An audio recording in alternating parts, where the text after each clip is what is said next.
ಫಲಿತಾಂಶ ಹೊರಬಿದ್ದು 13 ದಿನಗಳ ಬಳಿಕ ಸರ್ಕಾರ ರಚನೆ. ಸಿಎಂ ಆಗಿ ಫಡ್ನವೀಸ್, ಡಿಸಿಎಂ ಆಗಿ ಶಿಂಧೆ ಪ್ರಮಾಣ ವಚನ. ಬಿಜೆಪಿ ಬಣಬಡಿದಾಟಕ್ಕೆ ಹೊಂದಾಣಿಕೆ ಸೂತ್ರದ ಮದ್ದು ಅರೆದ ಹೈಕಮಾಂಡ್. ಎಲ್ಲವನ್ನು ನೋಡ್ತಾ ಹೋಗೋಣ ಕರ್ನಾಟಕ ಟಾಪ್ 20ಯಲ್ಲಿ. ಚುನಾವಣಾ ಫಲಿತಾಂಶ ಹೊರಬಿದ್ದು 13 ದಿನಗಳ ಬಳಿಕ ಮಹಾರಾಷ್ಟ್ರ ಮುಖ್ಯಮಂತ್ರಿ ಆಯ್ಕೆ ಕಗ್ಗಂಟು ಕೊನೆಗೂ ಕೂಡ ಸುಖಾಂತ್ಯ ಕಂಡಿದೆ. ರಾಜ್ಯದಲ್ಲಿ ಪಕ್ಷವನ್ನು ಅಧಿಕಾರಕ್ಕೆ ತರುವಲ್ಲಿ ಪ್ರಮುಖ ಪಾತ್ರ ವಹಿಸಿದ್ದ ದೇವೇಂದ್ರ ಫಡ್ನವೀಸ್ ನೂತನ ಸಿಎಂ ಆಗಿ ಪ್ರಮಾಣ ವಚನ ಸ್ವೀಕರಿಸಿದ್ದಾರೆ. ಇನ್ನು ಸಿಎಂ ಆಗಿದ್ದ ಶಿವಸೇನೆಯ ನಾಯಕ ಏಕನಾಥ ಶಿಂಧೆ ಹಾಗೂ ಎನ್ಸಿಪಿಯ ನಾಯಕ ಅಜಿತ್ ಪವಾರ್ ಡಿಸಿಎಂ ಆಗಿ ಪ್ರತಿಜ್ಞಾ ವಿಧಿ ಸ್ವೀಕರಿಸಿದರು. ಇಂದು ಮುಂಬೈನ ಆಜಾದ್ ಮೈದಾನದಲ್ಲಿ ನಡೆದ ಪ್ರಮಾಣ ವಚನ ಸ್ವೀಕಾರ ಕಾರ್ಯಕ್ರಮದಲ್ಲಿ ಸಿಎಂ ಆಗಿ ಫಡ್ನವೀಸ್ ಅಂಕಿತ ಹಾಕಿದರು. ನಿನ್ನೆ ರಾಜಭವನ ಭೇಟಿಯಾಗಿದ್ದ ಮಹಾಯುತಿ ಮೈತ್ರಿಕೂಟದ ನಾಯಕರು ಸರ್ಕಾರ ರಚನೆಗೆ ಹಕ್ಕನ್ನು ಮಂಡಿಸಿದರು. ಇನ್ನು ಈ ಮಹಾಯುತಿ ಸರ್ಕಾರದ ಸಾರಥಿಗಳ ಪ್ರಮಾಣ ವಚನ ಸ್ವೀಕಾರ ಸಮಾರಂಭದಲ್ಲಿ ಪ್ರಧಾನಿ ನರೇಂದ್ರ ಮೋದಿ, ಬಿಜೆಪಿಯ ರಾಷ್ಟ್ರೀಯ ಅಧ್ಯಕ್ಷ ಜೆಪಿ ನಡ್ಡಾ, ಗೃಹ ಸಚಿವ ಅಮಿತ್ ಶಾ ಸೇರಿದಂತೆ ಬಿಜೆಪಿಯ ಎನ್ಡಿಎ ಆಡಳಿತದ ರಾಜ್ಯಗಳ ಸಿಎಂಗಳು ಭಾಗಿಯಾಗಿದ್ದರು.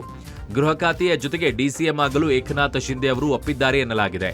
ಇನ್ನು ಎನ್ಸಿಪಿಯ ಅಜಿತ್ ಪವಾರ್ ಕೂಡ ಇಂದು ಡಿಸಿಎಂ ಆಗಿ ಪ್ರಮಾಣ ವಚನ ಸ್ವೀಕರಿಸಿದ್ದು, ಮಹಾರಾಷ್ಟ್ರದಲ್ಲಿ ಮಹಾಯುತಿ 2.0 ದರ್ಬಾರ್ ಇಂದಿನಿಂದ ಶುರುವಾಗಿದೆ. ವಿಜೇಂದ್ರ ವರ್ಸಸ್ ಯತ್ನಾಳ್ ವಾಗ್ಯುದ್ಧದಲ್ಲಿ ಕದನ ವಿರಾಮ ಬಿತ್ತ. ಹಾವು ಸಾಯಲಿಲ್ಲ, ಕೋಲು ಮುರಿಯಲಿಲ್ಲ, ಎಚ್ಚರಿಕೆ ನಡೆ ಇಟ್ಟಿದೆ ಹೈಕಮಾಂಡ್. ಹೌದು, ದೆಹಲಿ ವಿದ್ಯಮಾನಗಳ ಬಳಿಕ ಬಿಜೆಪಿ ಭಿನ್ನಮತಕ್ಕೆ ಟ್ವಿಸ್ಟ್ ಸಿಕ್ಕಿದೆ. ದೆಹಲಿ ಅಂಗಳಕ್ಕೆ ಭಿನ್ನಮತ ಹೋದ ನಂತರ ಸಮಾಧಾನವೋ ಸಂಧಾನವೋ. ಹೈಕಮಾಂಡ್ ಎಂಟ್ರಿ ಬಳಿಕ ಯತ್ನಾಳ್ ಮೇಲೆ ಯಡಿಯೂರಪ್ಪ ಫುಲ್ ಸಾಫ್ಟ್ ಆಗಿದ್ದಾರೆ. ಯತ್ನಾಳ್ ಹೊರಗಿನವರಲ್ಲ, ನಮ್ಮವರೇ. ಯಾವುದೋ ಕಾರಣಕ್ಕೆ ಅವರು ಹಾಗೆ ಮಾತನಾಡುತ್ತಿದ್ದಾರೆ. ಎಲ್ಲವನ್ನೂ ಹೈಕಮಾಂಡ್ ಕೂತು ಬಗೆಹರಿಸುತ್ತದೆ ಎಂದಿದ್ದಾರೆ ಯಡಿಯೂರಪ್ಪ. ಇನ್ನು ಶಿಸ್ತು ಕ್ರಮಕ್ಕೆ ಮುಂದಾದ್ರೆ ಗೊಂದಲ, ಸಮಸ್ಯೆ ಮತ್ತಷ್ಟು ಜಟಿಲ ಆಗುವ ಅಪಾಯ ಇದೆ. ಈಗ ಇರೋ ವೈಯಕ್ತಿಕ ಬಣಗಳು ಪಕ್ಷದ ಬಣಗಳ ರೂಪ ಪಡೆಯುವ ಆತಂಕದಲ್ಲಿದೆ. ಹೀಗಾಗಿ ಸದ್ಯಕ್ಕೆ ಬಣ ಬಡಿದಾಟಕ್ಕೆ ತೇಪೆ ಹಚ್ಚೋ ಪ್ರಯತ್ನ ನಡೀತಿದೆ. ತಕ್ಷಣಕ್ಕೆ ಎರಡೂ ಕಡೆಯವರಿಗೂ ವಾರ್ನಿಂಗ್ ಸಂದೇಶ ರವಾನಿಸಿರೋ ಸಾಧ್ಯತೆ ಇದೆ. ಆದ್ರೆ ನೋಟಿಸ್ ಡೆಡ್ಲೈನ್ ಮುಗಿದ ಮೇಲೆ ಶಾಕ್ ಕೊಡುವ ಸಾಧ್ಯತೆ ಇದೆ ಎನ್ನಲಾಗ್ತಿದೆ. ಸದ್ಯಕ್ಕಂತೂ ಹುಕ್ಕುವುದರ ಮೇಲೆ ನೀರು ಹಾಕಿದಂತಿದೆ. ಬಿಜೆಪಿ ವರಿಷ್ಠರು ಹೊಂದಾಣಿಕೆ ಸೂತ್ರದ ಸಂದೇಶವನ್ನ ರವಾನಿಸಿದ್ದಾರೆ. ರಾಜ್ಯ ಬಿಜೆಪಿಯಲ್ಲಿ ಬಡ ರಾಜಕೀಯ ವಿಚಾರವಾಗಿ ಮಾಜಿ ಶಾಸಕ ರೇಣುಕಾಚಾರ್ಯ ಪ್ರತಿಕ್ರಿಯಿಸಿದ್ದಾರೆ. ಕಲಬುರಗಿಯಲ್ಲಿ ಮಾತನಾಡಿದ ಅವರು, ಸದ್ಯಕ್ಕೆ ನಾವು ಬಹಿರಂಗವಾಗಿ ಯಾವುದನ್ನು ಹೇಳಲ್ಲ, ಕಾದು ನೋಡಿ, ನಿಮಗೆ ಗೊತ್ತಾಗಲಿದೆ. ಇನ್ನು ಬಡ ಬಡಿದಾಟ ವಿಚಾರ ಸಂಬಂಧ 100ಕ್ಕೆ 100ರಷ್ಟು ನಾವು ದೆಹಲಿಗೆ ಹೋಗ್ತೇವೆ. ಹೈಕಮಾಂಡ್ ಭೇಟಿಯಾಗಿ ಇಲ್ಲಿನ ವಾಸ್ತವತೆಯ ಬಗ್ಗೆ ಮನವರಿಕೆ ಮಾಡುತ್ತೇವೆ. ಯಡಿಯೂರಪ್ಪ ಸೈಕಲ್ ತುಳಿದುಕೊಂಡು ಪಕ್ಷ ಕಟ್ಟಿದವರ ವಿರುದ್ಧ ಮಾತನಾಡುವುದು ಸರಿಯಲ್ಲ. ಪಕ್ಷದ ಜೊತೆಗೆ ಇರಬೇಕೆ ಹೊರತು ಇವರದ್ದೇ ತಂಡ ಮಾಡಿಕೊಂಡ್ರೆ ಸರಿಯಲ್ಲ. ನಾವು ಹೋರಾಟ ಯಾರ ವಿರುದ್ಧ ಮಾಡಬೇಕು ಗೊತ್ತಿದೆಯಾ ಅಂತ ಯತ್ನಾಳ್ ಟೀಮ್ಗೆ ರೇಣುಕಾಚಾರ್ಯ ಪ್ರಶ್ನೆ ಮಾಡಿದ್ರು. ಮಾತೆತ್ತಿದ್ರೆ ಹಿಂದುತ್ವ ಅಂತ ಹೇಳೋರು ನಾವು ಯಾವ ಪಕ್ಷದಲ್ಲಿ ಇದ್ದೇವೆ, ಏನ್ ಮಾಡ್ತಾ ಇದ್ದೀವಿ ಎಂಬುದರ ಬಗ್ಗೆ ಆತ್ಮಾವಲೋಕನ ಮಾಡಿಕೊಳ್ಬೇಕು ಅಂತ ಗುಡುಗಿದ್ರು. ಈ ಹಿಂದೆ ನೋಟಿಸ್ ಕೊಟ್ಟಿಲ್ಲ ಅಂದ್ರು. ಅನಂತರ ಶಿಸ್ತು ಸಮಿತಿ ಅಧ್ಯಕ್ಷರನ್ನ ಯಾಕೆ ಭೇಟಿ ಮಾಡಿದ್ರು? ಅದೇನೇ ಇರಲಿ, ಶಿಸ್ತು ಕ್ರಮ ಅಂತ ನೋಟಿಸ್ ಕೊಟ್ಟಾಗ ಅದರ ಬಗ್ಗೆ ತುಟಿಪಿಟಕ್ ಅನ್ನಬಾರದು ಅಂತ ಯತ್ನಾಳ್ಗೆ ರೇಣುಕಾಚಾರ್ಯ ಟಾಂಕ್ ನೀಡಿದ್ದಾರೆ. ಕಟ್ಟಡ ನಿರ್ಮಾಣಕ್ಕೆ ಬಿಬಿಎಂಪಿಯಿಂದ ನಕ್ಷೆ ಮಂಜೂರಾತಿ ಕಡ್ಡಾಯ. ಆದರೆ ಬಿಬಿಎಂಪಿಯಿಂದ ನಕ್ಷೆ ಮಂಜೂರಾತಿ ಪಡೆಯದೆ ಅದೆಷ್ಟು ಕಟ್ಟಡಗಳು ಇವೆ. ಅಂತಹ ಕಟ್ಟಡಗಳನ್ನು ಬಿ ಖಾತಾ ನಿವೇಶನಗಳಲ್ಲಿ ಕಟ್ಟಲಾಗಿದೆ.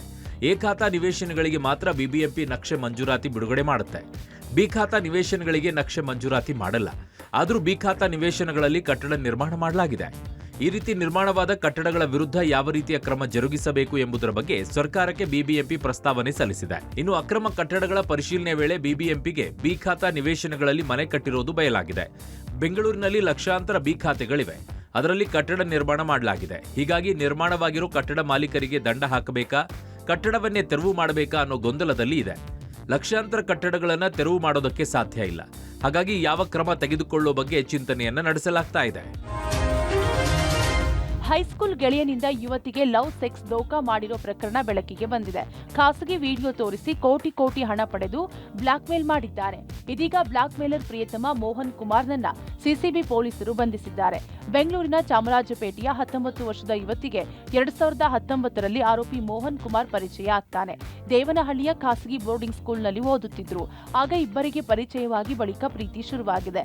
ರಜೆಯಲ್ಲಿ ಮನೆಯವರಿಗೆ ತಿಳಿಯದಂತೆ ಗೋವಾ ಸೇರಿ ಹಲವು ಕಡೆ ಟ್ರಿಪ್ ಹೋಗ್ತಿದ್ರು. ಆಗ ಮದುವೆ ಆಗೋದಾಗಿ ನಂಬಿಸಿ ಯುವತಿ ಮೇಲೆ ಲೈಂಗಿಕ ದೌರ್ಜನ್ಯ ಮಾಡಿದ್ದ. ಬಳಿಕ ಅದನ್ನ ವಿಡಿಯೋ ಚಿತ್ರೀಕರಣ ಮಾಡಿಕೊಂಡಿದ್ದ. ಕೆಲ ದಿನಗಳ ನಂತರ ಖಾಸಗಿ ವಿಡಿಯೋ ಹಾಗೂ ಫೋಟೋ ತೋರಿಸಿ ಬ್ಲಾಕ್ ಮೇಲ್ ಮಾಡೋಕೆ ಶುರು ಮಾಡಿದ್ದ. ಬೆಂಗಳೂರಿನ ಗಿರಿನಗರದಲ್ಲಿ ಸಿದ್ಧಗಂಗಾ ಪುತ್ಥಳಿಯನ್ನು ಕೂಡ ವಿರೂಪಗೊಳಿಸಿದ್ರು. ಈ ಪ್ರಕರಣಕ್ಕೆ ಸಂಬಂಧಿಸಿದಂತೆ ಪುತ್ಥಳಿ ವಿರೂಪಗೊಳಿಸಿದ್ದ ಆರೋಪಿ ರಾಜ್ ಶಿವು ಎಂಬಾತನನ್ನ ಗಿರಿನಗರ ಪೊಲೀಸರು ಅರೆಸ್ಟ್ ಮಾಡಿ ವಿಚಾರಣೆ ನಡೆಸಿದ್ದಾರೆ. ಈ ವೇಳೆ ಆರೋಪಿಯ ಹೇಳಿಕೆಯ ಕೇಳಿ ಪೊಲೀಸರೇ ಶಾಕ್ ಆಗಿದ್ದಾರೆ. ಇನ್ನು ಸಿಲಿಕಾನ್ ಸಿಟಿ ಬೆಂಗಳೂರು ಈಗ ಆಕ್ಸಿಡೆಂಟ್ ಸಿಟಿ ಎಂಬ ಹಣೆಪಟ್ಟಿ ಪಡೆದಿದೆ. ಅಪಘಾತಗಳ ಪೈಕಿ ದೇಶದಲ್ಲೇ ಬೆಂಗಳೂರು ನಂಬರ್ 1 ಸ್ಥಾನದಲ್ಲಿದೆ ಅಂತ ವರದಿ ಹೇಳಿದೆ. ಆಕೋ ಆಕ್ಸಿಡೆಂಟ್ ಇಂಡೆಕ್ಸ್ ವರದಿ ಈ ಮಾಹಿತಿಯನ್ನ ರಿವೀಲ್ ಮಾಡಿದೆ. ಹೆಚ್ಚು ಆಕ್ಸಿಡೆಂಟ್ ಆಗುವ ನಗರಗಳ ಪಟ್ಟಿ ಬಿಡುಗಡೆಯನ್ನ ಮಾಡಿದ್ದು, ಈ ವರ್ಷ ಬೆಂಗಳೂರಿನಲ್ಲಿ 44.8% ರಸ್ತೆ ಅಪಘಾತವಾಗಿದೆ. ನಗರದ ಬಹುತೇಕ ಅಪಘಾತಕ್ಕೆ ರಸ್ತೆ ಗುಂಡಿಗಳೇ ಕಾರಣ ಎಂಬ ಅಂಶವನ್ನ ವರದಿ ಬಿಚ್ಚಿಟ್ಟಿದೆ. ಬೆಂಗಳೂರಲ್ಲಿ 44.8% ಆಕ್ಸಿಡೆಂಟ್ ಆಗಿದ್ರೆ, ದೆಹಲಿಯಲ್ಲಿ 13.3% ಅಪಘಾತವಾಗಿರೋ ಬಗ್ಗೆ ವರದಿಯಲ್ಲಿ ಹೇಳಿದೆ.